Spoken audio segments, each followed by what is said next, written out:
Hello friends, स्वागत है आपका परीक्षा एजुकेशन क्लासेस के इस नए वीडियो में। और इस वीडियो में हम क्रांतिक कोण तथा पूर्ण आंतरिक परावर्तन के बारे में समझेंगे, वो भी बिल्कुल आसानी से। ठीक है, तो ध्यान से बने रहिए और पूरा वीडियो बिल्कुल ध्यान से आपको देखना है। ठीक है, तो आइए शुरू करते हैं। तो यहाँ पर हमने देखो कुछ 4 चित्र बनाए हैं, 4 स्थितियाँ दी गई हैं। ठीक है, इन चित्रों को पहले समझ लेते हैं कि इन चित्रों में क्या हो रहा है, उसके बाद वो समझेंगे कि क्रांतिक कोण क्या होता है। ठीक, तो पहले आप देखेंगे क्या कि एक ये पहला माध्यम है, ये जो कि सघन है, सघन माध्यम कांच वगैरह हो सकता है। और नीचे दूसरा जो माध्यम है वो कैसा है, वो विरल है। ठीक है, आपको पहला माध्यम सघन लेना है और दूसरा माध्यम विरल लेना है। इतनी बात आपको याद रखना है कि जो क्रांतिक कोण तथा पूर्ण आंतरिक परावर्तन की घटना जो होती है वो सदैव तभी होगी जब प्रकाश सघन माध्यम से विरल माध्यम में जा रहा हो। ये बात आपको पहले समझ करके याद करके रखना है। ठीक है, कि जब प्रकाश सघन माध्यम से विरल माध्यम में जा रहा हो तभी ये प्रकाश की घटनाएं होंगी। ठीक है, तो पहले वाले वीडियो में इसमें हमने चित्र में क्या देखा कि एक प्रकाश की ये किरण है, आपतित किरण है OA। ये आपतित किरण OA आई और जैसे ही ये आएगी तो होगा क्या, इसका परावर्तन अपवर्तन होगा। ठीक है, तो ये इसका अपवर्तन हो गया AB के द्वारा। भाई जब प्रकाश की किरण सघन माध्यम से विरल माध्यम में जाएगी तो सघन माध्यम से इसका रास्ता कौन सा था, ये वाला था। तो सघन माध्यम से विरल माध्यम में जब जाएगी तो अभिलंब से दूर हट जाएगी, अभिलंब से दूर हट जाएगी। एक बात हमने कई बार बताई है। ठीक है, तो जब प्रकाश की किरण सघन माध्यम से विरल माध्यम में जाएगी तो अपवर्तन के पश्चात अभिलंब से दूर हट जाएगी। तो ये देखो अभिलंब से दूर हट गई। लेकिन एक बात और याद रख करके ये रखना है कि अगर प्रकाश का अपवर्तन हो रहा है, ठीक है, तो आप ये नहीं सोचेंगे कि उस प्रकाश की किरण का परावर्तन बिल्कुल भी नहीं होगा। मतलब ये हुआ कि यदि कोई प्रकाश की किरण एक माध्यम से दूसरे माध्यम में जा रही है तो ये बिल्कुल संभव है कि कुछ हद तक उस प्रकाश की किरण का परावर्तन भी हो रहा होता है अपवर्तन के साथ। जैसे ये प्रकाश की किरण जो आपको दिख रही है तो इसका अपवर्तन भी हो रहा है, और ये रेड कलर से हमने जो लाइन बनाई हुई है तो ये परावर्तन को दिखा रहा है। क्या दिखा रहा है कि इसका कुछ भाग अपवर्तित हो जा रहा है और कुछ भाग परावर्तित हो जा रहा है। बात समझ में आई कि नहीं? तो जो भाग परावर्तित हो जा रहा है उसको हमने इस तरीके से बना दिया। ठीक है, बात समझ में आई ना? तो अब दूसरे इस चित्र में हम देख क्या रहे हैं, ये आपतन कोण I है और ये अपवर्तन कोण R है। हमने क्या किया, ये आपतित किरण जो है मान लिया इसको 30 डिग्री पे, ठीक है, आपतित जो किरण है इसको 30 डिग्री के अपवर्तन कोण पे भेजा। तो जब भेजा तो हुआ क्या, सघन माध्यम से विरल माध्यम में जाएगी तो अभिलंब से दूर हट जाएगी। और मान लिया कि ये जो कोण बना, कौन सा अपवर्तन कोण, वो 60 डिग्री बना। कितना बना, 60 डिग्री। अब हमने क्या सोचा, और इसका कुछ भाग परावर्तित भी हुआ, उससे हमें मतलब नहीं है अभी। ठीक है, बस मालूम है इतना कि अपवर्तन के साथ परावर्तन भी हो रहा है। ठीक है, अब अगला हमने क्या किया कि जो ये आपतित किरण है, सोचा इसके थोड़े से एंगल को और बढ़ाया जाए। मतलब ये जो आपतित किरण आ रही है, आपतन कोण जो है, इसके थोड़े से मान को और बढ़ाया जाए। तो हमने क्या किया अगले चित्र में कि जो ये आपतन कोण है इस प्रकाश की किरण को और झुका दिया। ठीक है, और इसका मान हमने कर दिया 45 डिग्री। कितना कर दिया, 45 डिग्री। समझ पा रहे हो कि नहीं? मतलब क्या हुआ कि प्रकाश की किरण जो आ रही थी सघन माध्यम से विरल माध्यम में, उसके आपतित कोण के मान को और बढ़ा दिया इस चित्र में। ठीक है, पहले 30 था, अब और बढ़ाया। जैसे ही और बढ़ाया तो हुआ क्या, हमने देखा था, क्या देखा कि जैसे ही आपतित कोण का मान हमने बढ़ाया तो जो अपवर्तित किरण है उसका मान क्या होगा, वह विलंब से और दूर चली जाएगी, वह विलंब से और दूर चली जाएगी। मतलब ये हुआ कि यहाँ पे R का मान भी बढ़ गया, मतलब अपवर्तित कोण भी बढ़ गया। अगर आप जैसे ही आपतित कोण को बढ़ाओगे तो वैसे वैसे अपवर्तित कोण भी बढ़ेगा। तो यहाँ पे 60 था और यहाँ ये हो गया 75 अंश। बात समझ में आई कि नहीं? ठीक है, क्या मतलब समझ में आया कि यदि कोई प्रकाश की किरण सघन माध्यम से विरल माध्यम में जाती है तो जितना ज़्यादा जैसे जैसे हम आपतन कोण का मान बढ़ाएंगे, जैसे जैसे हम आपतन कोण का मान बढ़ाते चले जाएंगे, ऐसे बढ़ाते चले जाओ, वैसे वैसे अपवर्तन कोण का मान भी बढ़ता चलेगा। आप आई का मान जितना ज़्यादा बढ़ाओगे उतना ही ज़्यादा आर का मान बढ़ाते चले जाएंगे। तो हमने क्या किया, बढ़ा के देखा और बढ़ाया, 45 किया तो 75 हो गया, और बढ़ाया इसको हमने 60 किया तो ये क्या हो गया, 85 हो गया। फिर हमने एक कोण और थोड़ा सा बढ़ाया, जैसे ही थोड़ा और बढ़ाया और मान लिया कि इसको हमने कर दिया 65। किसको कर दिया, आपतित कोण को 65 कर दिया। और जैसे ही आपतित कोण को 65 किया वैसे ही ये अपवर्तित कोण जो है आर का मान बढ़ करके कितना हो गया, 90 अंश।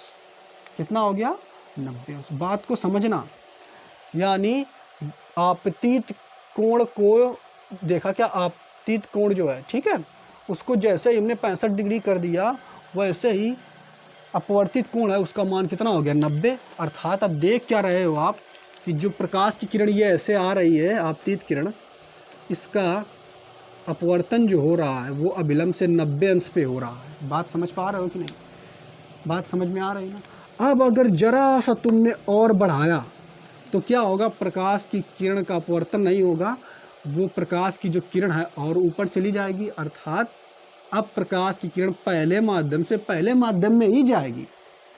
अब पहले माध्यम से अगर प्रकाश की किरण आकर के उसी माध्यम में चली जाए वापस, तो उसे हम क्या कहते हैं, प्रकाश का परावर्तन। बात समझ पा रहे हो कि नहीं। तो और इससे क्या, इसमें क्या है, इसमें पहले माध्यम से आई तो लेकिन ये पहला माध्यम और दूसरे माध्यम के बाउंड्री के बीच में निकल जा रही है, यानी अभी भी यहाँ पे अपवर्तन हो रहा है। लेकिन अब अगर तुमने जरा सा भी मान बढ़ा दिया, किसका, आपतन कोण का, अगर जरा सा भी मान बढ़ा दिया तो तुम्हारा अपवर्तन की जो घटना है वो नहीं हो पाएगी। बात समझ पा रहे हो। इसी को ही तो हम कहते हैं क्रांतिक कोण। किसको कहते हैं, इसी। अब अगर इस कोण के मान को जरा सा भी हमने बढ़ा दिया तो क्या होगा, परिवर्तन हमें देखने को मिलेगा। क्या परिवर्तन की, अब अपवर्तन नहीं होगा, अपवर्तन की घटना इस प्रकाश की किरण में नहीं होगी, केवल और केवल परावर्तन होगा। बात समझ पे आ रही कि नहीं, ठीक है। यानी बिल्कुल ये उसी तरीके से है। ये जैसे ये देख रहे हो, ये बाउंड्री है, ठीक है, बाउंड्री है। इसके नीचे अगर प्रकाश की किरण रहती है तो अपवर्तित रहती है, और ऊपर जरा सी भी चली गई तो परावर्तित हो जाएगी। समझ पा रहे हो कि नहीं। ये बिल्कुल इसी तरीके से है। ये बॉर्डर है, अब बॉर्डर की इस तरफ हिंदुस्तान और उस तरफ पाकिस्तान, ठीक है। जरा सा भी बॉर्डर क्रॉस किया तो पाकिस्तानी एरिया में चले जाओगे और पाकिस्तानी कहलाओगे, ठीक है। और ये बॉर्डर जो है हिंदुस्तान का है, तो अगर हिंदुस्तान के बॉर्डर में रहना है तो इस बॉर्डर को क्रॉस नहीं करना, ठीक है। बात समझ पे आया कि नहीं। तो क्रांतिक कोण क्या है, क्रांतिक कोण कुछ नहीं है। क्रांतिक कोण किसे कहा गया है, तो ये आपतित कोण जो है, आपतित कोण के मान को ही क्रांतिक कोण कहा गया है, ठीक है। किसके मान को, आपतित कोण को ही क्रांतिक कोण कहा जाता है। बात समझ पा रहे हो कि नहीं। कौन से आपतित कोण को क्रांतिक कोण कहा जाएगा, क्या इसको कहा जाएगा 30 अंश वाले को क्रांतिक कोण आई का, नहीं। क्यों, क्योंकि भाई ये तो अपने ही क्षेत्र में, अपने ही बॉर्डर में यहाँ अपवर्तन हो रहा है। क्या इसको कहा जाएगा क्रांतिक कोण, इसको भी नहीं कहा जाएगा, क्योंकि यहाँ भी अपवर्तन अच्छे से हो रहा है। इसके बाद भी आप मान बढ़ाओगे तब भी अपवर्तन होगा। लेकिन इसमें देखोगे कि इसमें 65 डिग्री है आई का मान। अब अगर जरा सा भी 1 डिग्री भी तुमने बढ़ा दिया तो अपवर्तन खत्म हो जाएगा, अपवर्तन की घटना नहीं होगी इस किरण के लिए, ठीक है। तो ये जो आई आपतन कोण का मान है, इसी को हम क्या कहेंगे, क्रांतिक कोण, ठीक है। तो अगर डेफिनेशन हम बोलें तो क्या कहेंगे, आपतित किरण के उस मान को, आपतित किरण के उस मान को जिसके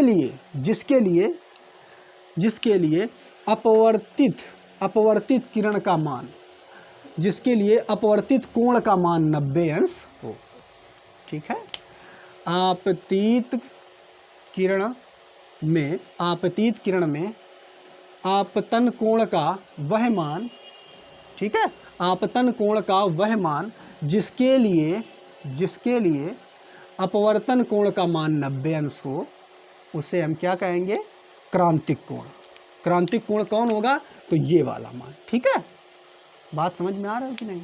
मतलब कि अगर क्रांतिक कोण के जरा से भी मान को आपने बढ़ा दिया आई को, तो क्या होगा, अब ये 90 से ज़्यादा हो जाएगा। अर्थात अब प्रकाश का अपवर्तन नहीं होगा, क्या होगा, परावर्तन। ठीक है, बात समझ में आई कि नहीं, बिल्कुल क्लियर हो गया कि नहीं। ठीक है, तो अब इसकी हम डेफिनेशन लिख लेते हैं, फिर हम समझेंगे पूर्ण आंतरिक परावर्तन। तो ये समझ में आया क्रांतिक कोण क्या है, लिखा हुआ डेफिनेशन लिखी हुई है। क्रांतिक कोण सघन माध्यम में बना वह आपतन कोण है। सघन माध्यम, बिल्कुल हमें याद रखना, सघन माध्यम में बना वह आपतन कोण है, ये आपतन कोण है, जिसके लिए अपवर्तन कोण R का मान, अपवर्तन कोण R का मान 90 अंश हो, क्रांतिक कोण कहलाता है। क्रांतिक कोण को C से प्रदर्शित करते हैं, अंग्रेजी में चूंकि इसको क्रिटिकल एंगल बोलते हैं, इसीलिए वहाँ से इसका C चुराया है। ठीक है, बात समझ में आई कि नहीं। तो बिल्कुल इसको एक तरीके से हम समझ लेते हैं क्या, कि यदि प्रकाश का अपवर्तन हो रहा हो और पहला माध्यम सघन हो और दूसरा माध्यम विरल हो, और हम जैसे ऐसे क्या करेंगे, हम आपतित किरण, प्रकाश की जो आपतित किरण है उसमें आपतन कोण को अगर बढ़ाते जाएं, तो जैसे जैसे आपतन कोण का मान हम बढ़ाते जाएंगे, वैसे वैसे क्या होगा कि अपवर्तन कोण का भी मान बढ़ता चला जाएगा, वैसे वैसे अपवर्तन कोण का मान बढ़ता चला जाएगा। और एक सिचुएशन ऐसी आएगी कि बढ़ाते एक सिचुएशन ऐसी आएगी कि आपतन कोण का वह मान, कि जब अपवर्तित किरण जो है, अपवर्तित किरण में अपवर्तन कोण का मान 90 अंश हो जाए।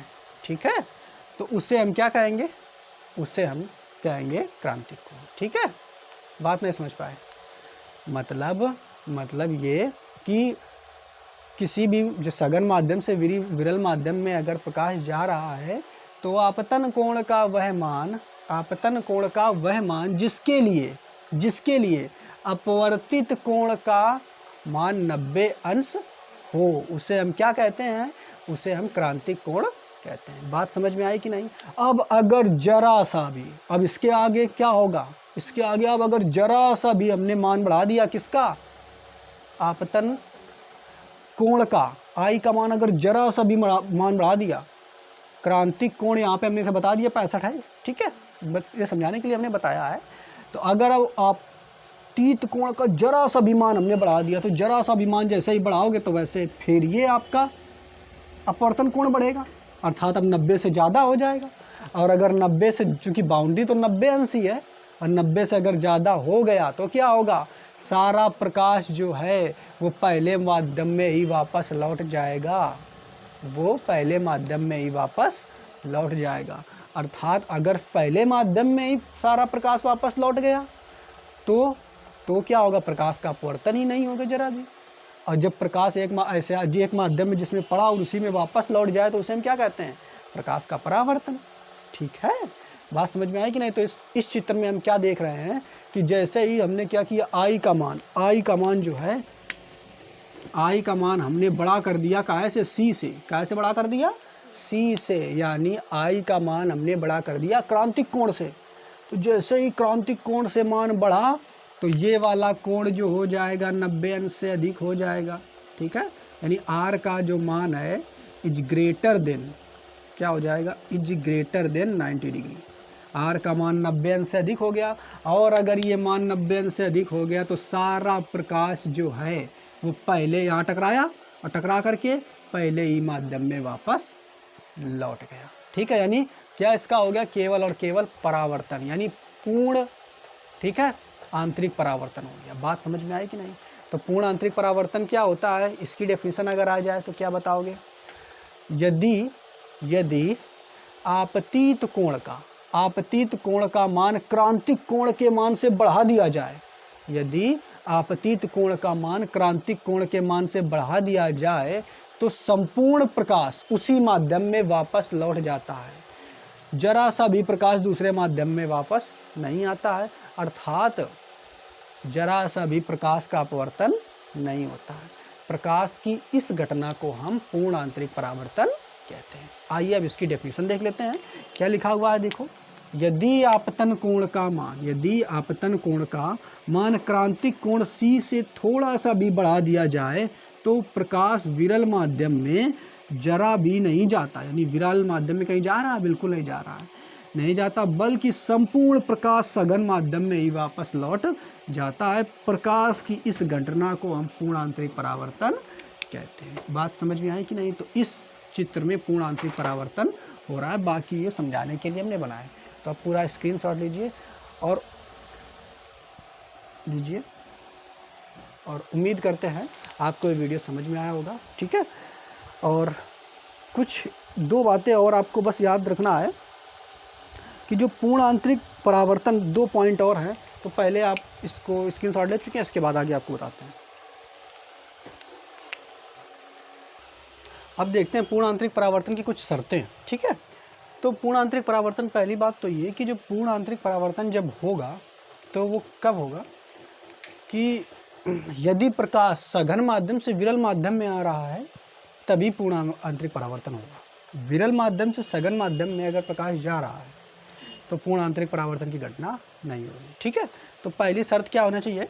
पहली शर्त ये, प्रकाश जो हो सघन माध्यम से ठीक है और विरल माध्यम में जा रहा हो, पहली शर्त ये।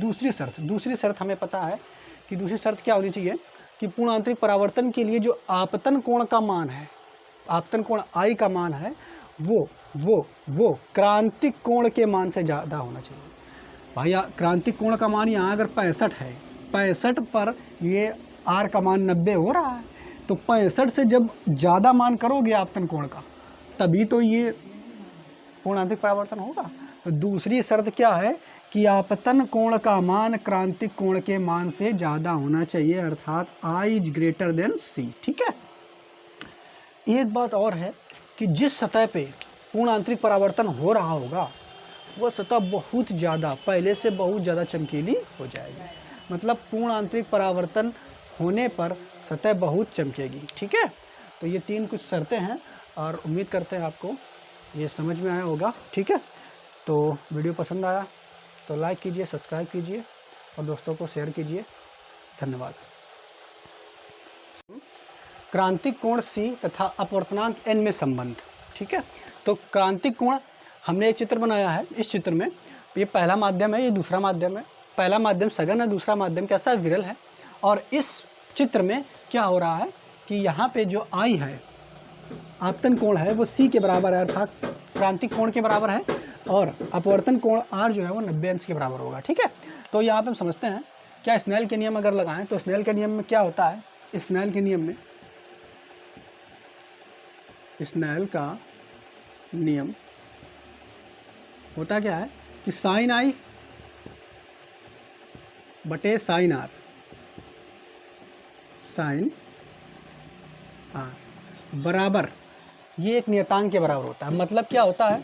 आपतन कोण की जा, अपवर्तन कोण की जा, आपतन कोण की I और अपवर्तन कोण क्या R की जा, इनका अनुपात नियतांक होता है। और वो नियतांक जो होता है किसके बराबर होता है? कई बार हम जान चुके हैं, वो n के बराबर होता है, अर्थात अपवर्तनांक के बराबर होता है। लेकिन कौन सा अपवर्तनांक? तो ये पहले माध्यम का अपवर्तनांक होता है। किसका होता है? पहले माध्यम का अपवर्तनांक होता है। किसके सापेक्ष होता है? तो दूसरे माध्यम के सापेक्ष होता है। पहले माध्यम का अपवर्तनांक दूसरे माध्यम के सापेक्ष होता है। इतनी बात क्लियर बिल्कुल ठीक है। लेकिन यहाँ पे जो हमने चित्र बनाया है, इस चित्र में क्रांतिक कोण है चूंकि, ठीक है, तो क्रांतिक कोण के लिए यहाँ पे लिखेंगे, क्रांतिक कोण के लिए, क्रांतिक कोण के लिए, तो क्रांतिक कोण के लिए हमें पता है, क्या पता है कि जो I है वो C के बराबर होगा। अरे भाई यहाँ क्रांतिक कोण वाली घटना हो रही है ना, तो I जो है, I जो होगा वो C के बराबर होगा, तथा R जो होगा वो 90 अंश के बराबर होगा। R जो होगा वो 90 अंश के बराबर होगा। तो ये जो समीकरण नंबर 1 हमने निकाला है स्नेल के नियम से, इसमें ये मान हम रख देंगे। I का मान साइन I की जगह कितना रख देंगे? साइन I की जगह हम रख देंगे C रख देंगे, और साइन R की जगह हम रख देंगे 90। ठीक है, तो हो जाएगा साइन 90 बराबर कितना आ जाएगा? तो आ जाएगा 2n1, यानी अपवर्तनांक हो जाएगा माध्यम किसका? पहले माध्यम का अपवर्तनांक दूसरे माध्यम के सापेक्ष। और साइन 90 का मान कितना होता है? तो साइन 90 का मान होता है 1। ठीक है, क्योंकि साइन 90 जो होता है वो कितना होता है? 1 के बराबर हो जाएगा। तो यहाँ हो जाएगा साइन C बराबर 2n1, मतलब माध्यम पहले का अपवर्तनांक, इस माध्यम पहले का अपवर्तनांक किसके सापेक्ष, दूसरे के सापेक्ष। इसका मतलब भी आप जान ही चुके हो, ठीक है, पहले माध्यम का अपवर्तनांक दूसरे के सापेक्ष। तो यहाँ पे आपने देखा क्या कि एक संबंध आपको मिल गया, क्या, पहले माध्यम का अपवर्तनांक दूसरे माध्यम के सापेक्ष वो किसके बराबर होता है, साइन सी के बराबर होता है क्रांतिक कोण में, ठीक है। लेकिन अगर हम क्या करें, दूसरे माध्यम का अपवर्तनांक पहले माध्यम के सापेक्ष निकालें, यदि हम क्या करें, यदि इधर देखना, हमने ये पढ़ा था पीछे जब उत्क्रमणीयता का नियम पढ़ा था, क्या पढ़ा था, ये हमने पढ़ा था कि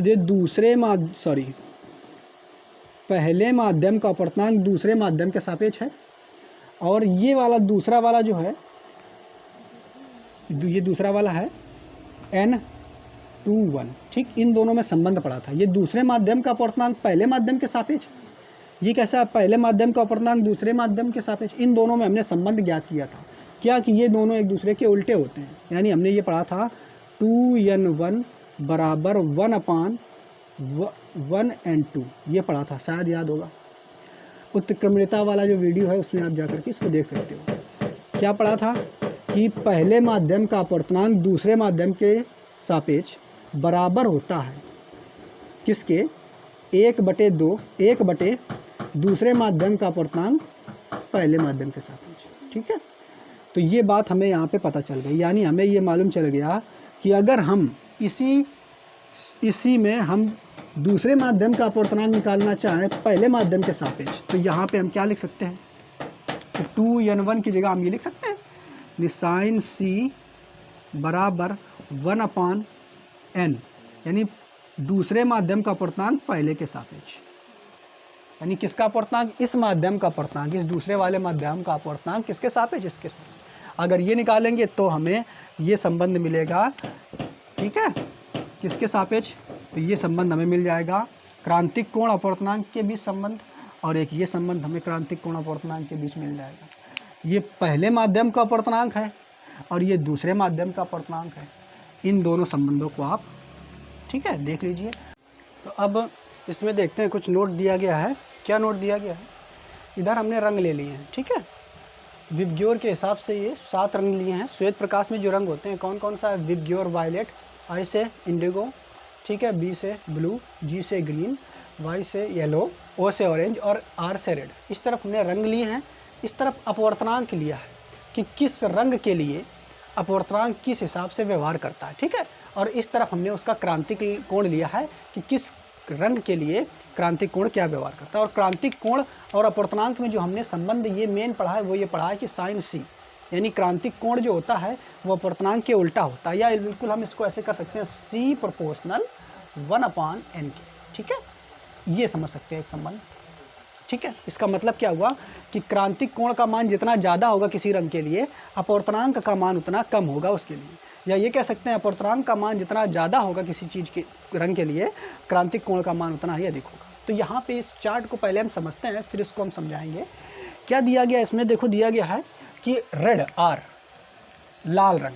देखो हमें ये पता है कि सूर्य का जो प्रकाश आ रहा है उसमें 7 रंग होते हैं, तो अगर हम लाल रंग का प्रकाश यहाँ पे डालेंगे पहले माध्यम में, ये पहला माध्यम है, ठीक है, और ये दूसरा माध्यम है, ये पहला माध्यम है और ये दूसरा माध्यम, दूसरे चित्र में भी ऐसा है, ये पहला माध्यम है और ये दूसरा माध्यम है, ठीक है। अब देखेंगे क्या हम कि लाल रंग वाला जो प्रकाश है उसके लिए अपवर्तनांक सबसे कम होता है।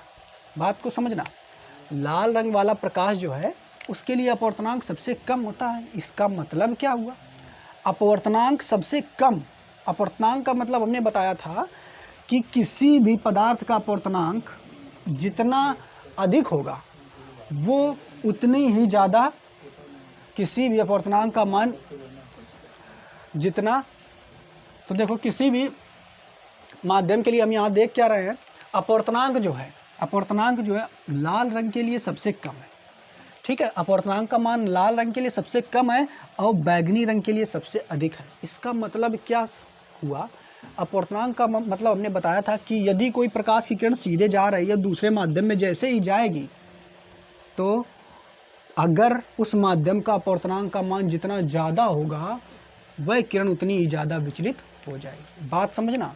तो ये प्रकाश की किरण ऐसे आ रही थी, वास्तव में इसको ऐसे निकल जाना चाहिए था दूसरे माध्यम में होकर, लेकिन अब इसका होगा अपवर्तन। और जब अपवर्तन होगा तो ये अपने मार्ग से विचलित होगी विचलित, यानी कुछ ये विचलित हो गई इस तरीके से, ठीक है, हो गई ना विचलित। बात समझ पा रहे हो कि नहीं? तो यहाँ पे अपवर्तनांक का मान जो है कितना, कैसा है, कम है सबसे, किसके लिए, लाल रंग के लिए। लेकिन अब देखना, वही पहला माध्यम यही इसमें है, वही दूसरा माध्यम इसमें है। अब अगर हम कोई दूसरी प्रकाश की किरण लेते हैं लाल रंग के अलावा, हमने ले ली बैगनी, अगर ये बैगनी प्रकाश की किरण हमने ले ली और उसी एंगल पे हमने भेजी पहले माध्यम से, जब दूसरे माध्यम में जाएगी तो अब इसका भी अपवर्तन होगा, बिल्कुल समझना, इसका भी अपवर्तन होगा, यानी मार्ग से विचलित होगी। तो बैगनी रंग के लिए जो अपवर्तनांक का मान होता है, बैगनी रंग के लिए अपवर्तनांक का मान कैसा होता है, सबसे अधिक होता है। तो बैगनी रंग की प्रकाश की किरण जो होगी वो सबसे ज़्यादा अधिक विचलित होगी। बात समझ पा रहे हो कि नहीं? देखो इसमें अपवर्तनांक कम था इसलिए ये कम विचलित हुई, कितनी विचलित हुई, कम ही तो विचलित हुई देखो। और इसमें देखो इसका अपवर्तनांक ज़्यादा था, बैगनी रंग के लिए अपवर्तनांक का मान होता है ज़्यादा, तो ये उतनी ही ज़्यादा विचलित हो गई। बात समझ पाए कि नहीं? ठीक है, अपवर्तनांक का मान लाल रंग के लिए अधिक है तो इसलिए लाल रंग के लिए कम है तो इसलिए कम विचलित हुई। अपवर्तनांक का मतलब तो सिर्फ आप विचलन से लगाइए कि अपवर्तनांक का मान लाल रंग के लिए सबसे कम है तो ये सबसे कम विचलित हुई, और इसके लिए बैगनी रंग के लिए सबसे ज़्यादा, इसलिए बहुत ज़्यादा ये विचलित हो गई। ठीक है, तो हम जैसे ही विग्योर में ऊपर से नीचे की ओर आएंगे तो अपवर्तनांक का मान बढ़ेगा, अर्थात विचलन बढ़ेगा। इतनी बात क्लियर समझ में आई कि नहीं? अब देखो, तो जब इसके लिए हमने पढ़ा है अपवर्तनांक यन का मान, किसके, लाल रंग के लिए अपवर्तनांक यन का मान कैसा है, कम है, कैसा है, कम है, ठीक है। तो इसके लिए क्रांतिक कोण का मान क्या होगा भाई? तो क्रांतिक कोण का मान सबसे अधिक होगा, यानी जस्ट, ठीक है, क्योंकि ये हमने संबंध इनमें पढ़ा है। ठीक है, बात समझ पा रहे हो कि नहीं? यानी आप देख रहे हो कि ये जब जरा सी विचलित हुई तो इसका अगर तुम्हें क्रांतिक कोण पर 90 अंश पे ले जाना है तो तुम्हें बहुत झुकाना पड़ेगा, बहुत इसको झुकाना पड़ेगा, तब जा कर के ये अपवर्तन कोण जो है 90 अंश आएगा। लेकिन बैगनी के लिए देख क्या रहे हो आप, बैगनी के लिए पहले ही ये 80 के करीब हो गया होगा, अब थोड़ा सा और झुका दो और थोड़ा सा और झुका दो, 90 पहुँच जाए। ठीक, बात समझ में आई कि नहीं? यानी लाल रंग के लिए अपवर्तनांक जो होता है सबसे कम होता है, ठीक, तो क्रांतिक कोण सबसे अधिक होगा। बस इतना याद रखना, लाल रंग के लिए अपवर्तनांक सबसे कम तो क्रांतिक कोण उसका जस्ट उल्टा कैसा होगा, सबसे अधिक। बैगनी रंग के लिए अपवर्तनांक सबसे अधिक तो क्रांतिक कोण जस्ट उल्टा सबसे कम होगा इसका, ठीक है। और इसका क्रम जो है वो इस तरीके से दिया गया है। तो उम्मीद करते हैं आपको वीडियो समझ में आया होगा, ठीक है। लाल रंग के लिए क्रांतिक कोण का मान जो होता है सबसे कैसा होता है, कम होता है, सबसे कम होगा तो इसका मतलब विचलन सबसे कम होगा, तो विचलन सबसे कम होगा तो इसका मतलब क्रांतिक कोण सबसे अधिक होगा इसका, ठीक है, लाल रंग के लिए। और बैगनी रंग के लिए अपवर्तनांक सबसे अधिक होगा तो इसका क्रांतिक कोण सबसे कम होगा, वो हमने समझा भी दिया है। और अगर नहीं समझ में आया तो आप क्या कर लिए, इसको रख लीजिए, ठीक है, तो इसका स्क्रीनशॉट लीजिए। उम्मीद करते हैं आपको वीडियो पसंद आया होगा, और पसंद अगर आ रहा है तो चैनल को लाइक कीजिए, सब्सक्राइब कीजिए और दोस्तों को शेयर कीजिए, ठीक है। धन्यवाद।